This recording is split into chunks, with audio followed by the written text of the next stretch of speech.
Sometimes it's hard to find a place where you can feel the difference, where the pace changes, where the world's assault on your senses stops. This is the story about such a place, how it got to be that way, and how it stays that way.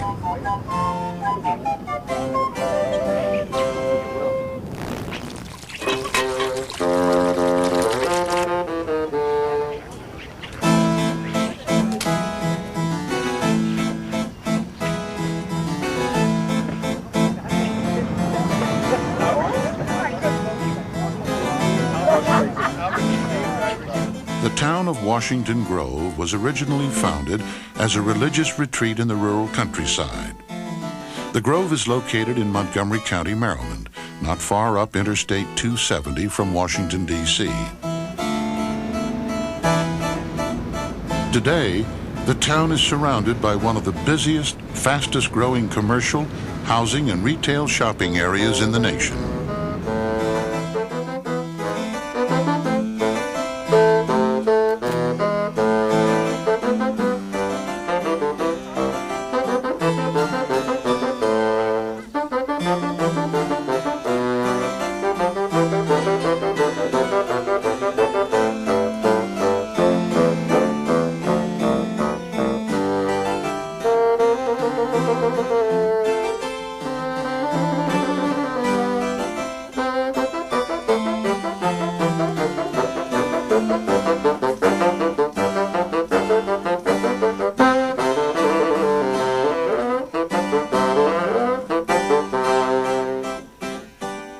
The Grove is 200 wooded acres, and of these 200 acres, 60% are zoned forest or our park. Washington Grove has 179 houses and about 500 residents. This is the Sacred Circle. This was where the early camp meetings were held. It's essentially the moral and philosophical center of town. The plants that are here are relatively recent. People have donated plants, donated the labor to plant them and care for them. These houses are an example of the early tent architecture in the town. They are very small, they are very close together, and they have extremely high peaked roofs. The tree going through the porch is a remnant of the old days when trees were not allowed to be cut. If you wanted to build a house on a lot, you had to build it around the trees that were already there. The town was laid out with the houses facing on the walkways. The walkways are these graveled paths, and we've kept it. It's very pleasant not having automobiles in front of your house. These houses area were built as the cottage development, and the first house was built in 1881. This building behind me is McCatherine Hall. It was built in about 1902. It's used now for the annual town meeting in the spring. It's used for concerts, lectures. The town elections are held here frequently on the front porch. The town council meets in the council chambers below the main room. It's also been used for many parties, weddings, receptions, and there have been several funerals here. The idea of involving yourself in the community goes back a long way, to the time when most of these Gothic revival cottages were built, with their gingerbread woodwork and steep roofs and decorated gables. Some of the houses have been adapted and enlarged, and new ones added over the years, but the continuity remains in this town within a forest. In 1980, Washington Grove was listed on the National Register of Historic Places for its significant architecture, landscaping, and community planning, and for its political and religious history. There are many different kinds of people living here. They're artists, they're musicians, they're lawyers, they're professors, they're teachers. Many people that live here work for the federal government. If they have to go into the district to work, they can walk up this walkway, and there's the train.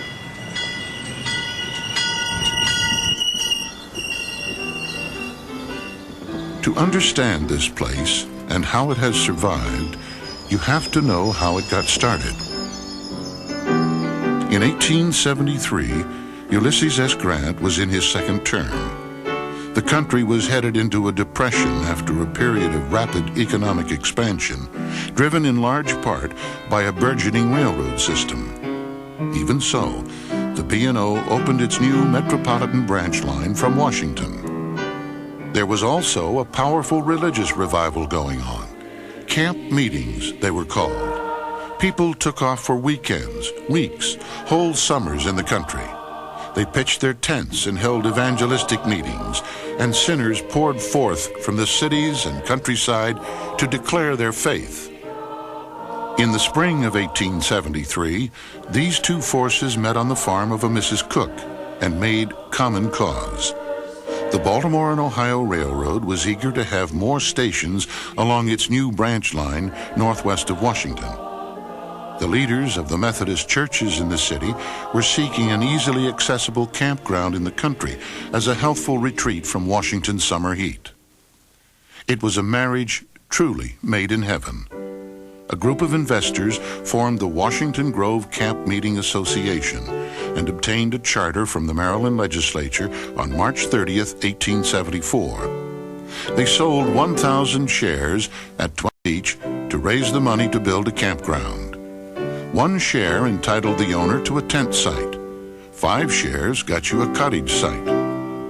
The campground was built with streets radiating out from the sacred circle where the tabernacle would be constructed.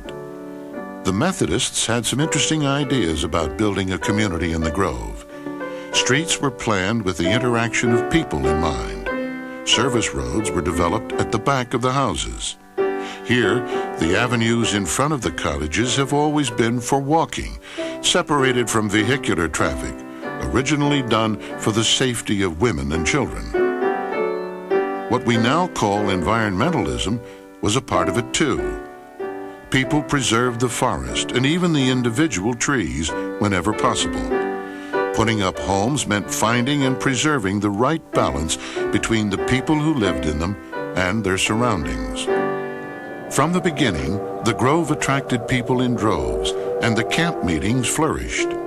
Excursion trains came every weekend from Washington's B&O railway station at New Jersey Avenue, and after 1908, from the new Union Station. Passenger tickets and later freight rates for building materials were subsidized by the B&O. Summer Sunday meetings drew as many as 10,000 worshipers to 4 services. A seasonal tent city grew up. And as the years passed and people came earlier and stayed longer, wooden sides were added to the tents. Then, permanent roofs. New cottages were built. Soon the Grove became a summer residence for hundreds of people. Their cottages bore names like Peaceful Valley, Summer Rest, and even the Trysting Place.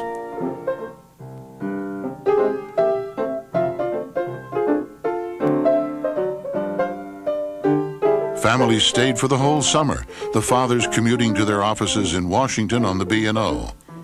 By the time the First World War was over, there was a small but well-established year-round permanent community. In addition to being a turn-of-the-century religious center, the Grove also became one of the favored stops on the traveling Chautauqua circuit. Originally founded as a training program for Sunday school teachers, Chautauqua's expanded to feature many speakers on a variety of inspirational topics. In 1902, the Assembly Hall, later renamed McCatherine Hall after the town's first mayor, was built as a chapel and to accommodate the Chautauqua activities. This marked the beginning of a cultural change for the community. Religion, and particularly Methodism, remained strong, but other influences were being felt. Self-improvement instruction, Shakespearean recitations, and entertainment began to compete with the strictly spiritual purposes of the Grove. By 1905, the crowds were such that an auditorium was built, seating 1,400 people, a more conducive setting for the 2-week and the Chautauqua activities. The auditorium was the focal point of community life until 1963, when it was raised, a decision that passed the town meeting by a single vote. The town used to hold auctions and put on plays and do some really fun things that a lot of people in town would get involved in. And climb in the back and get in trouble and get lost in there. Yeah, and then the kids would get in there and play around. It was good for a lot of things. So they finally took it down, and everybody cried.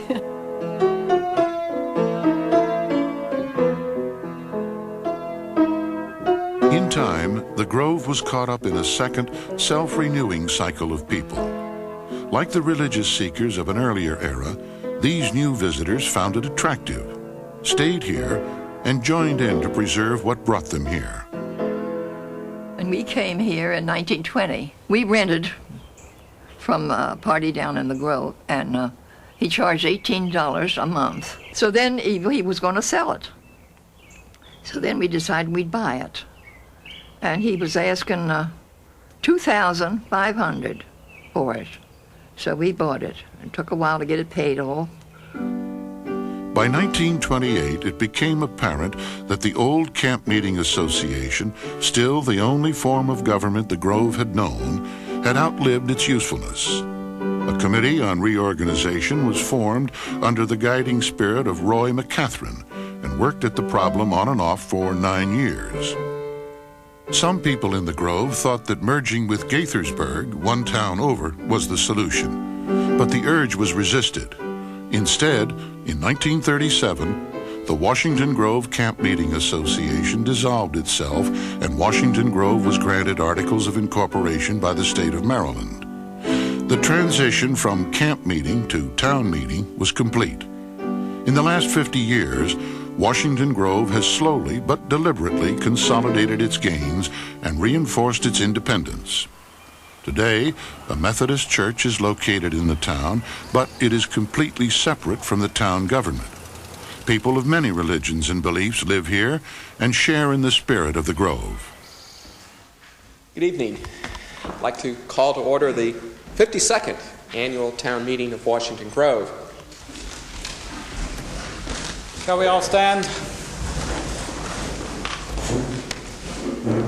Eternal God, our Father, source of wisdom and truth, we invoke thy blessing upon this assembly. And as we are blessed by living in Washington Grove, may we also be a blessing to others. May this meeting be an example of democracy at work. Bless us, O Lord. Amen.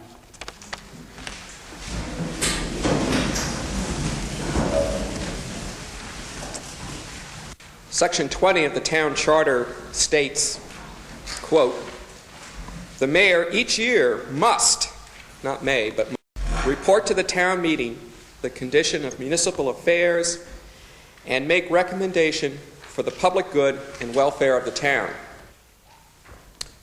I'll make this brief. I'm happy to report that I believe the condition of the town is good. The town government is based on the town meeting. That is, everyone gets together once a year or at other special times as needed, and decisions are made collectively. It's a total democracy, and I'm sure that most people are aware that democracies are not perhaps the most efficient way to run a government, but they work. A fourth thing, the most important one, I think, from our town perspective at this point, at least consistent with our own master plan, is to oppose the extension of Railroad Street to Crabs Branch Way. There is some variety of opinion, I think, on that within the town. Anyone want to comment on these 4 items? This is looking for... I don't see why we should suffer by having a bridge in Washington Grove so that the commercial interests of Gaithersburg can improve their economic lot. To me, opening Railroad Street up to Crabs Branch is absolutely a death blow to us in many ways. And anything we can do, I mean, we simply have got to rally some more forces because we're not going to withstand this on our own. We've got to have some more help on this. We do not want Crabs Branch cut to our town. If we have children crossing the street, it's hard enough with the railroad tracks. I think the town should vehemently oppose any cutting through Crabs Branch. The kids in Washington Grove are very spoiled in that they think that they can walk in the streets and do. And so so do our dogs and cats, as a matter of fact. And so this kind of traffic of a bustling commuter trying to get to his office and a child on a tricycle simply do not mix. The Grove never was self-sufficient. It wasn't planned to be. But it is independent. And the most important thing the town ever did to preserve this independence was persuading the state of Maryland in 1955 to grant it the power to control its own planning and zoning. That power has been the anchor for the Grove's home rule and a key to protecting its future against some powerful interests.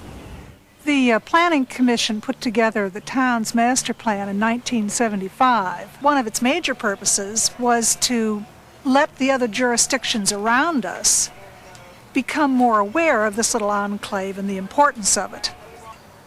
And it was to plan for the future, really, just as we benefit today from the superb planning, the roads and walkways of the late 1800s. We feel we had that same obligation to the generations to come.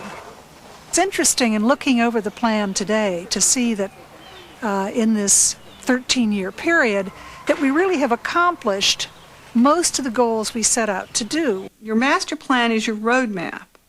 And I think it's a good exercise in thinking who you are and what you want to become. And in the sense of Washington Grove, we thought about who we were and pretty much decided to stay who we were. Staying who they were, it turned out, got the Grove into a major battle with a formidable opponent, the Southland Corporation.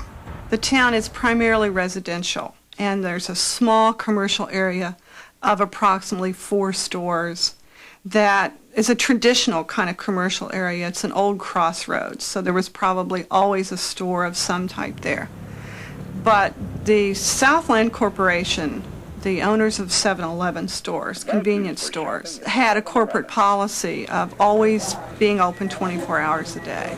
And we were having tremendous problems with loitering, lots of petty crime, fights, people drinking on the parking lot, things of that sort.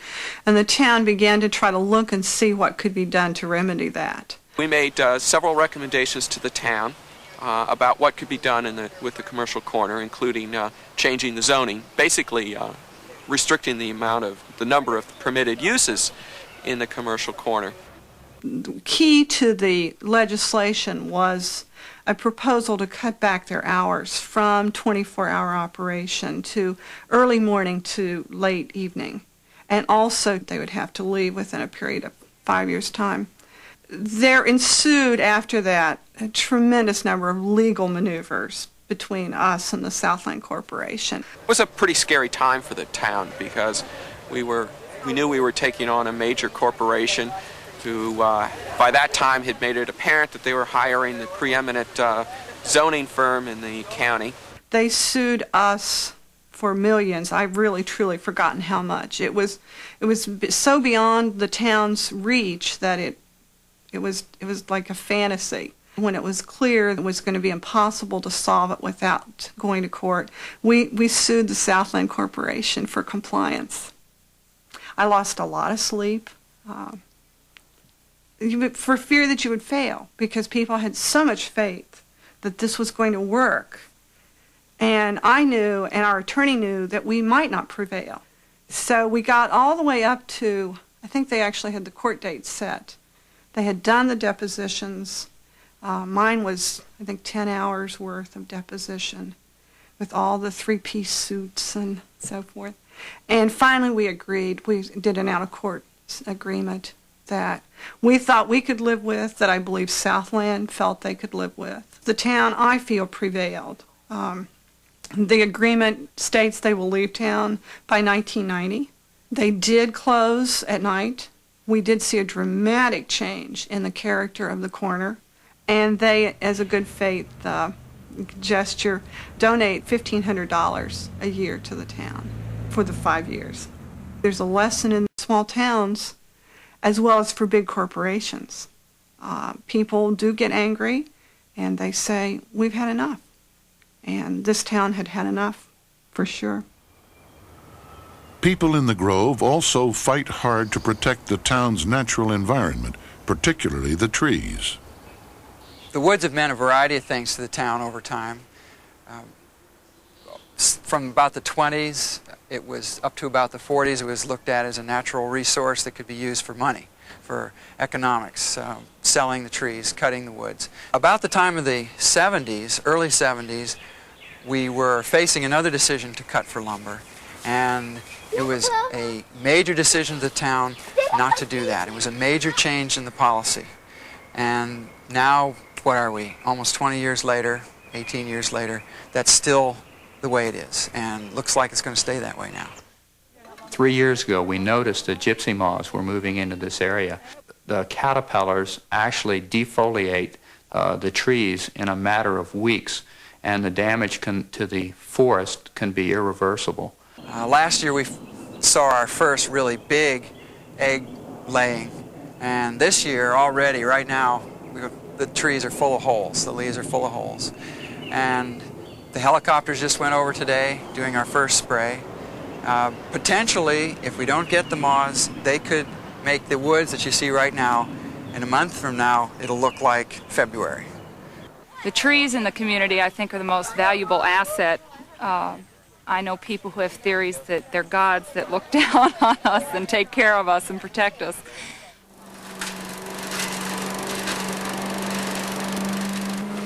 One of the continuing problems for the town over the years is what to do with the town leaves. We vacuum up many, many loads of leaves every year. It just takes a lot of time to do the daily house cleaning chores in the town. You have to clean up the leaves, you have to see that the trash is picked up, you have to see that the roads are plowed when it snows, you have to see that dead trees are taken down. We've been very fortunate to have a lot of people willing to give very generously of their time.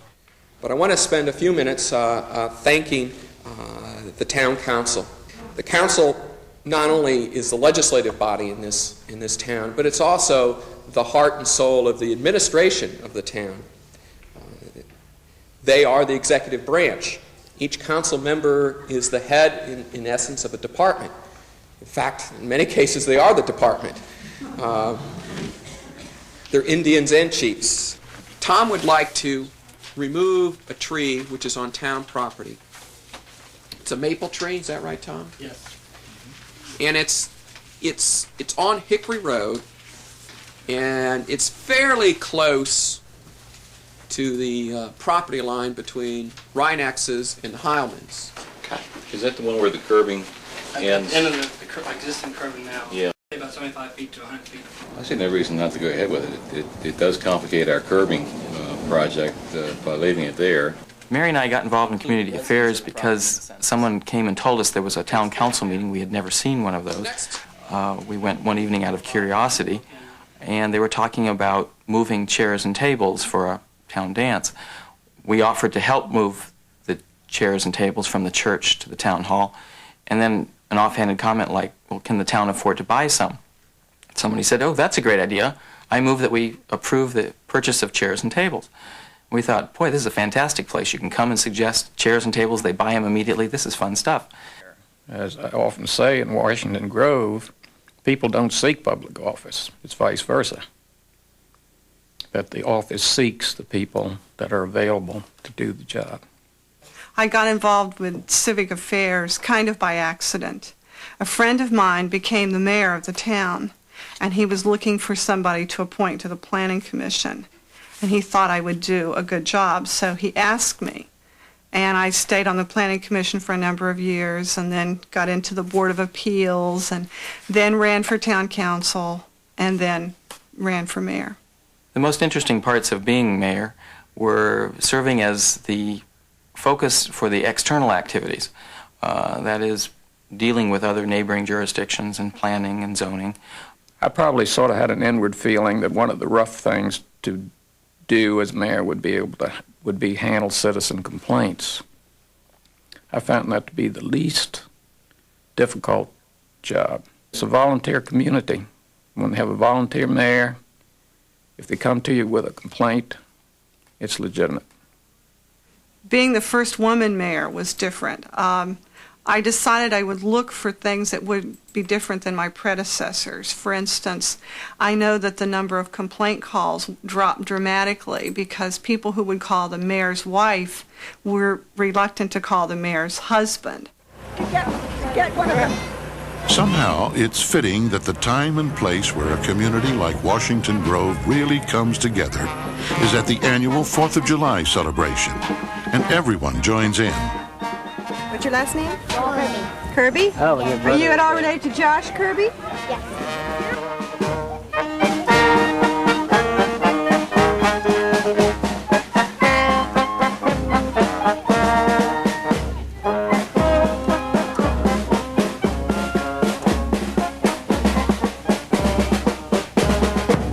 I live in New York City, and the 4th of July doesn't mean anything. I don't have a tradition with the 4th of July there at all. And sometimes I just come down here just because it's nice to be here on the 4th of July. And my father wrote the 4th of July song, so it's an important family holiday. Well, the four of us grew up here in Washington Grove. None of us actually live right now. Except for about Matt, every couple of weeks. Yeah, we come out here on the weekends just to play softball and to relax. It's kind of like our little resort. I'd love to have a house here one day. I don't want this house to go from the family. Yeah. We spent every summer in Iowa with grandparents, so we were gone for 3 months every summer, and we left our house unlocked. Unlocked. We wouldn't have even, in fact, we had 2 doors that didn't lock. And Yeah, as right. kids, when they put these squeaky horsies in, when we were maybe 10 or 11, Yeah. we'd come over in the park at night and in the summertime when we didn't have to get up and go to school the next day and sit on the horsies and talk until 2 or 3 in the morning Yeah, in the park sometimes. in the middle of the night. Nobody worried. No problem.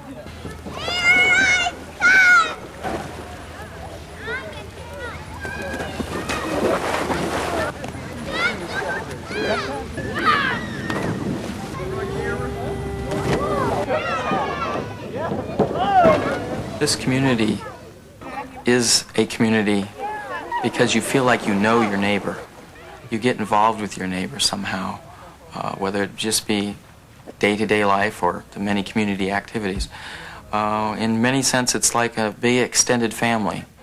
I know just about everybody in town, and there are, very few families that I don't know. And I don't think that my experience is unusual. I think everybody in town pretty much knows everybody else. I think that the most important thing that the Grove offers, though, and this was something that I felt when I first came here, and I still feel deeply, is a sense of being centered. In this suburban life that we live, it's easy to get lost. And there is such a sense of identity here that it keeps you grounded. We know who we are, we know what we're about. We don't live under toadstools in this little town. We are of the world and in the world, and we plan to stay here.